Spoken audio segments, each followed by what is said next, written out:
Okay, and we're back for the Scope podcast. I'm with a couple of the boys I've known for a minute. This is the Warriors pod, obviously. We're sitting here at the Star of the Sea. Not a bad little place over around here, boys. Nah, this is good actually. This is actually Don't be shy, boy. five-star hotel we're at, so I can't complain. NRL shout. Yeah, they've been good to you here, Pet. Like, where were you last year? Where did you stay here last year as well? Yeah, it was just a bit different. We weren't allowed to leave. Yeah. So this year we had a bit more freedom. So this year's been like heaps better than compared to last year. But yeah, last year was pretty tough. And obviously a little bit more. I think we spoke about it all before we started. Like a little bit more preparation this time around as well. Like sort of some of the guys have been able to bring their families over this time, relocate all together. Makes a big difference. Yeah, I think having our family here is mean for us. Especially like all the older players didn't have their families and that, but yeah, just what was the question? About being over here with the family compared to last year and being away. Last year's just it was just like the sprinklers on here, boy. Or what? That's all I can hear. Georgie DeFoe, you know about that one, eh, boy? Tell him to turn the sprinklers off. Zoned out then. Last year was just bro, it was worst. Like we had like boys away fell in the wrong hole. Like we were just drinking every weekend. Yeah. Boys just had so much time away after games. We just thought, oh, bro, everyone deserves a drink. We're just doing it. Kill some time. Yeah. So that was just an easy way out. And so if it wasn't for drinking, bro, the boys would have been twice as bad. Yeah, we played together. I know you don't mind a beer as well. Before we kick off properly, I just want to send a shout out to Mossy Masoi. I got it wrong in the podcast today when we were doing the rookie and the vet with Jacko. We're going to get behind him and talk about him in all three podcasts. This is the Mossy Masoi round. If you want to help out, go out and donate to the Men of League Foundation. Lukey is behind the camera. He's going to be putting that in the link. Go out and support him. Over in the Super League, every game's dedicated to him.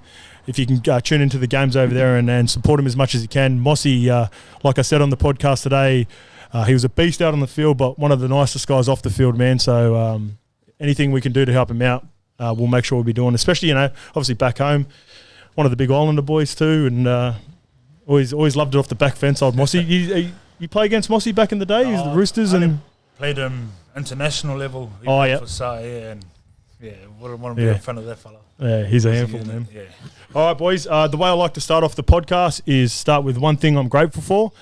I'll kick us off. I'm grateful that we get to do a podcast with you boys over here, the Warriors. We don't really get too much access with you guys, but because you are here at Central Coast at the Star of the Sea, so grateful to get to do a face-to-face podcast with you boys. What about you, Pet? Hey. You're a good grateful, eh, bro? Grateful for everything, bro. Yeah, hey, that's all right. You're grateful for everything? Every little thing. Yeah. Yeah, just probably grateful for my family and wife and kids' health. Yeah.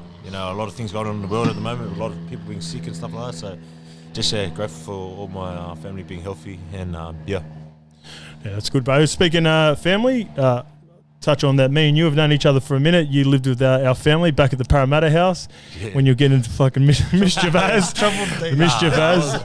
Misunderstood, bro. So how did that all? Well, I know how it come about. You want to let everyone know how that came about because you're growing up living around Matchville. Yeah. And then you're playing at Parramatta in the juniors, and they asked you to come and live with mum and dad. Yeah, so when I was younger, I was playing out in the Souths comp, and then back then it was Peter Nolan. I think he was the recruitment officer, and then he came along, and obviously my mum, not really knowing much about footy, she sort of like obviously the first sort of contract that you ever get, thought I was going to be a superstar, so sent me out to Para. Hey, she was right, baby. Sent me out to Para, and she goes, "Oh, you got to live with this family," and I was a bit nervous. I thought I was going to go into this Aussie house where they, they do their homework and everyone's really good. I was thinking, fuck this, I don't want to go. It was a pleasant surprise when you got to us then, eh? Yeah, when I got there, I was lucky enough it was your mum and dad. Yeah. And they were like, they're pretty old school, like how all Islanders are. I used to love the dinner times, heaps of food and stuff like that. So, and then had off at the dinner table. All that type of stuff. Old school. So but they were good. Obviously I had a lot of respect for the old man and the old lady, Mark and Millie. Obviously they took care of me really well. Took me to school. fed me, taught me a lot of things as well. Obviously, your dad being the coach of the footy team, took me under his wing, taught me a lot of stuff on the footy field as well. So, and obviously living there, I got a lot of opportunities to meet a lot of cool people. I met Jared Hayne when I was young. So, meeting on footy stuff. That'd be cool as when you're coming through, when you're fangirl moment, meeting him, and hard. And so I think that was he was getting shot at in the cross and stuff like that. Oh yeah, bro. Low key, the funny story. I was supposed to be out with him that night too, but I played my first NRL trial and I did my MCL, bro. I did my MCL. And I was in a knee brace, and instead of going out, because I was trying to get some, keen as too, because every weekend you're keen as, so I'm trying to get these genes around knee brace. Go, oh fuck, I can't get it anyway. The boys go out, they get shot at that weekend. Fuck, beauty, I would have been on the crutches. They probably would have got you a bigger target. But bro. Like one thing, mum and dad look back on those days for sure. And it's because they did it. They end up doing it at the Penrith house. Pet, I think you were at Penrith when were you at Penrith when they were doing the Penrith house, looking after the younger boys out there? He was good. Yeah. And the one thing that they loved about that place in particular, and they always spoke highly of you, obviously too, because like obviously when you come over there, you were renowned as a bit of a rat bag, but Dad always seemed to gravitate towards those sort of kids even more, trying to help out. Like we always had people living with us, and he had to fucking deal with me and Jaden and that. So not Sticks, bro. Sticks was a good one. Yeah, not Sticksy. So they loved that Parramatta experience the most out of all the years they did it. Because it was just the 4 kids too. Like when they went on and did Penrith, it was 10, and then they did it at Roosters for a bit, and it was like 7 or 8, and it's just too much. We're in that little close. When you've only got 4, you can get the boys. Who were the boys that were living with you at the time too? So it was me, Warner Tamalolo. Yeah, that's right. Ethan, E.T. Yeah. Benny Turpo. Oh yeah, cool crew. Yeah. Mr. Fair's crew. Bro, there's a funny story. One day, you could always hear noises coming out of Penny's room, but he never used to come out. Like he would never really come out of his room. And then you could just hear like just banging and stuff. This guy's dad went in there once, and Penny had hung up all these posters. And then one day you heard a massive bang, and it was like something got punched. So we walked in there, and one of the posters was hanging off, and there was holes in the wall. Holy! This guy Penny was punching holes in the wall because he was losing in Call of Duty. Bro, he got the brain snaps of doom, man. The Penny, and then that's the way he played his footy. Speaking of the houses of doom, when we first met, and we come to Manly in 13, you had a pretty cool little house yourself, with Georgie and that. That was pretty gangster house. We had obviously Nan that was in there with us, looking after us. Big love to Nan. Grateful for Nan. You should be grateful for Nan. She done all our cooking, all our washing. Yeah, didn't have to, but she looked after us well. Even Georgie, he was mean for us then. Yeah, so it's you, Georgie, Chi, Lingy. Fuck, Lingy's killing it over in the. Fuck yeah, he's still at Eads, bro. One out him. Hass and Justin. Oh yeah, Juz was there as well. Fuck, see that would have been tough, bro. Because like I said, because Nam was by herself, Did she have any family or anything that ever come to help out? Nah, not to help out. She just had like her grandkids that'll come in, visit for like the weekend or something, just have their time. But yeah, she was doing it solid for us. Yeah, speaking of, so obviously those times were, like I said, when we both played for Manly in 13. Boys, we've all played for the Bird Gang.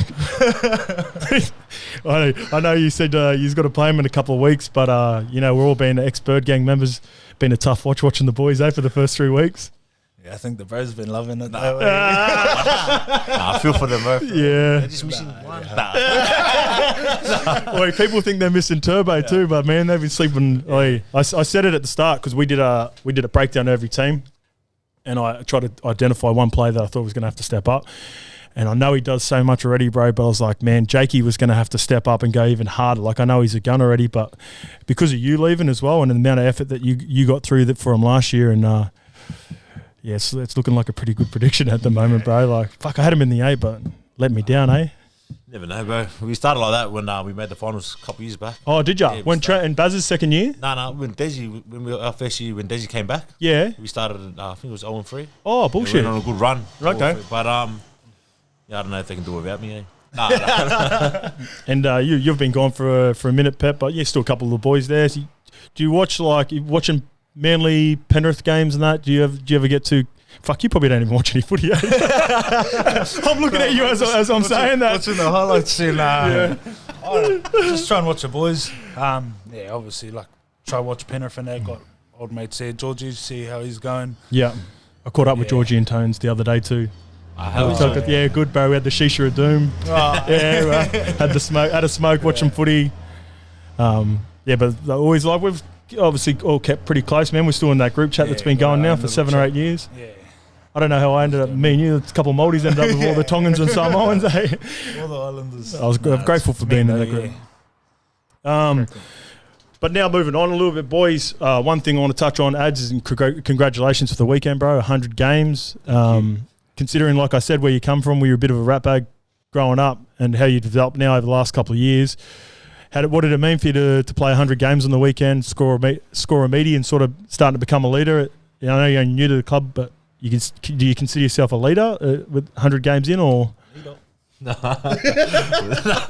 A little bit. Look, obviously, like now I'm sort of be that younger player. There's a lot of younger players here, so just try to help out where I can. Yeah. Obviously, if they need any help or if they need any advice, give it out. But playing 100 games, it's a pretty special moment. I was saying to the boys when I got presented the jersey, didn't know if I was ever going to play first grade because there was a time there when I was on the sideline, had the first stint on the sideline, so I was about to give it up. Just thought like, the game's like too far gone now. But I had a lot of people like my wife push me day in day out to keep going training. My manager was on my ass every day. Is Tyron your manager? Yeah. So he's the man, bro. Yeah, so he will just come pick me up from when I was staying out in Westmead. Yeah. And drive us to the Coogee stairs. Do the stairs, bro. Yeah. As much as I always wanted to be like, bro, like I don't want to do it. Like I knew it was an effort for him to just wake up and come and get me from out west and drive all the way back to the east and then drop me off again. So so you got to rip in for him. Yeah. So I was like, if he's going to do that for me, I got to do like a repay him. And obviously, all that hard work sort of paid off. And I'm just lucky that I had people like that in my life to obviously help me push when I was in the dark place. So yeah. And I'll get to the leadership with you as well after this, Pepper. Pretty cool to fucking his 100 games come back. Yeah. 20-point fucking comeback against the Raiders. I know they had a few boys busted up, but still a lot of points and a lot of minutes, man. Boys must be confident as after that. Yeah, no, it was just the way we were down and out. We sort of lost our way, and just to see that we could come back as a team and just get back on to our game plan, I think that was the most important thing we took out of that game. But yeah, for the boys, like we had a couple that debuted for the club. Someone played 50 for the club, so we had 3 milestones that we also wanted to make it a good ride and a long bus ride home. So we had to turn that around. True, that's an underrated part about playing some of those teams. When you play like Melbourne or you go away, bro. Yeah. Fuck, it's depressing on the plane or the bus, bro. When you got to come home. With a loss, and on your travel away, bro. Last thing you want to do is travel with the team. And what about leadership for you, Pat? Like, You debuted in 13 with us. You've been around for a minute now. Had a little stint over in the Super League. People like I talked about on my Scope Spotlight for the Warriors, talking about how wingers at the club have had really good years when they've played outside you, and then I think you even got top try scorer last year too. So, do you give advice to some of the younger guys coming through now? How do you? Because I know you're a quiet dude, like you're more of a reserve dude, but have you taken on that role now at the Warriors? Yeah, just because a lot of our outside backs are like sort of like me, like Wets, Addin Pompey. He's pretty similar to me, bro. He won't go to anyone. He won't talk to the coaches. He's pretty quiet to himself. But me and the bro, he's pretty close together. So he just has questions, and we just we muck around about it. But he knows that low key, I'm sort of just helping him. But that's just with outside backs and that. With everything else, I just leave that for Tohu and that. They're all pretty mean. What about with regards to diet, bro? Do you give out your diet? That's what I keep to myself. That's because I passed that down to you, bro. I just want to make sure you're passing it down, that orange fenner, Yeah, bro. It just stays in the mouldy boy, all those boys, man. Yeah. What's the realistic goal for the Warriors this year? I had you just outside the 8. I wanted to put you in. I was trying to figure out a way to get you in, but with some of the teams that were in there, how far can this team go, boys? I think we can go pretty good, pretty deep into the finals too. I mean, obviously the goal is to make it all the way, but we're not going to get too far ahead of ourselves. We know that our club's on the rebuild at the moment, but I reckon we got the team now to really push a lot of the good teams to the side, and really make a stamp in the NRL and put some respect back in our jersey. I think that's what the sort of main goal we all spoke about in the preseason was, just putting some respect back in the jersey. I think Feel Good came in and said we've been in the comp for 25 years now. Yeah, we made the finals twice, 3 times. Yeah. So fuck, is that it? I would have thought it'd be more, bro, because you've been in 2 grand finals. Fuck, so when you get in there, you go, right. So if you get in the finals, hey, keep an eye on them. If they get in the finals, bro, they're going to be in the GF. Yeah, so he came in with some stat like that. It was like maybe like 25 years, 26 years, but then only been in the finals like maybe like 5 or less. Yeah. Obviously to hear that, a lot of boys played here for like 7 or 8 years or something like that. So for them to hear that, and they've been through like 4 coaches, for true. all the boys to hear that was sort of like a slap in the face. So our number one goal was just to put some respect back into the jersey and let the fans, give the fans something to cheer for. What about the Rogers moving on next year, Pat? You've been here for a couple of years now. Where do you think this team compares to the teams of the last couple of years? And have you talked about what it would mean to sort of send Rog out on a really good season? Yeah, well, he's been at the club for ages now, and he's obviously had like a few boys here that have been here since he's been here, and they've seen all the stuff he's done and what he's been doing. Like even last year, he just deserves to go out in a good way, and the bro puts in everything. You see it every week. So yeah, that's what just another talk around the club. Everyone just wants that as well, to send him away with a win. And with him to do it, like it'll be mean. And fucking, he was giving everything he could to get that win on the weekend, bro. That was fucking try-saver at doom. Yeah, well, one other thing I want to ask you about too, Ads. I think Jace has come out recently, or maybe through management, who the All Brothers. I know the All Brothers, they used to manage me, and they're keen on him to potentially change the eligibility so the boys can play Origin. What do you think about that, bro? Because I know you've gone the other way where you were representing New Zealand and then now you're representing Tonga, and I know you're very proud of that, bro. And all the boys I think you and Jace and Andrew Fafita in particular have sort of changed the strength of international footy. Do you like the idea for Jace potentially playing for Queensland, or if he gets given the opportunity? Yeah, for sure. I reckon that game would be so much better if they let everyone sort of participate. Like I know everyone's saying it's a rivalry, like they're not born into it and stuff like that, but it's just like the more quality it gets, and probably the more the game will grow. I reckon. Like it's just like I reckon he can do for State of Origin what he's done for the international game. Like obviously going back to Tonga, like now, like a lot of Tonga games are sold out. You know what I mean? It's just like whereas a couple of years ago, like it would just be like a couple thousand. Wouldn't get that much interest and wouldn't get that much like media. Follow it, but it was just basically Australia, New Zealand, and England back in the day, and then there used to be like sort of looking after Tonga and Samoa by chucking games on. Now, when it's on the calendar, everyone looks forward to watching it. 100%. And like I reckon, obviously, if they have that rule, like you had to be here before you're 13, then that's still or like a rule like that. Put some in place. You can't just come off a plane and then write down you want to play. Like for New South Wales. So if a guy comes in the Warriors system and then gets recruited to Cowboys when he's like 20 and then stays at Cowboys for 5 years, we're not going to let him play. Yeah. But a guy that's come through maybe the high school system or whatever. So if they got because Jason's been over here ever since year 7 or something. So he's lived here more than he's lived over in New Zealand. So I think if they change the rule like that, then that it would only help the game anyway. Like more people, he's a player that people want to see play footy, and he puts bums in seats. That guy. So. Yeah, I'm all for it. What about you? You would have been obviously hit up. I reckon you would have played fucking maybe 15 Origin games by now if you. How long you been in the league now? How 15? Oh, yeah, 2015. 15. Yeah. So you would at least in the last couple of years you would have been the first Origin player picked. Have they ever asked you like Freddie and when I debuted? I made the City Origin team that year, but they told me I wasn't allowed to play because I played junior Kiwis. Oh, okay. But it's funny because I've heard after that, I've heard change it again. It changes all the time, bro. Every couple of years. People before me had done. I think Josh Papali, he played junior Kiwis, but then played Origin. So when they disallowed me, I was just like, I didn't really mind. Like I just thought it was a rule, but then after a little bit, finding out heaps of players had played junior Kiwis, but then gone back and played Origin, I was like, fuck. Yeah. So you're just like, fuck it, I'll just go play for the Kiwis, eh? That's not too bad. Hopefully, if Jason gets the rule change and put your hand up. There you go. There's a scoop, baby. All right, boys. Well, appreciate it. I always like to finish because I do 2 players from every team, and we would like to have a bit of a giggle with the last question. If there was have you got sisters? Have you got a sister, Pat? You've both got sister. All right, because it's even better when they got sisters. If there was a player in the team, or you can go first, Pat, that you would least like to date your sister. Look at me. He's sitting, I think he's sitting right next to you. Who would it be and why? And why? And why? And why? Yeah. I'll say why.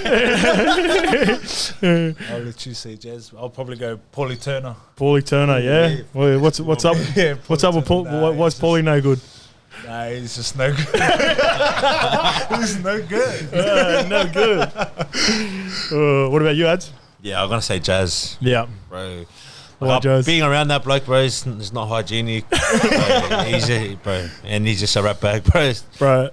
Jackson from our YKTR loves him. He reckons he's a giggle. Is he a bit of carry on too? Yeah. He's the best. He's like he's So hangs out with this fella. just like he's like always like lift the mood, you know. Yeah, But grouse. he's always someone good to, like, you know, that guy that you can always pick on. Yeah, just yeah. for a good laugh. Yeah, He's yeah. that guy, because he's like he loses his head. Yeah, you don't want your sister dating someone that's getting picked on, then, eh? All right, but if there was you can go for this one, Ads. If there is one player that you would let date your sister, who would that be and why? I don't know, bro. That's pretty weird, eh? I did it with Newcastle and KP, Kalen Ponga was on, and his sister's like 5 years old, and he goes, this is weird. Bro, I don't know, eh? Probably Roger. Roger. Because he's rich. Because he's rich, bro. Yeah. Bring it to the Give some All Blacks jerseys next Yeah, year. gone. What about you, Pat? Probably someone like that. Rog, Yeah. banger, toy.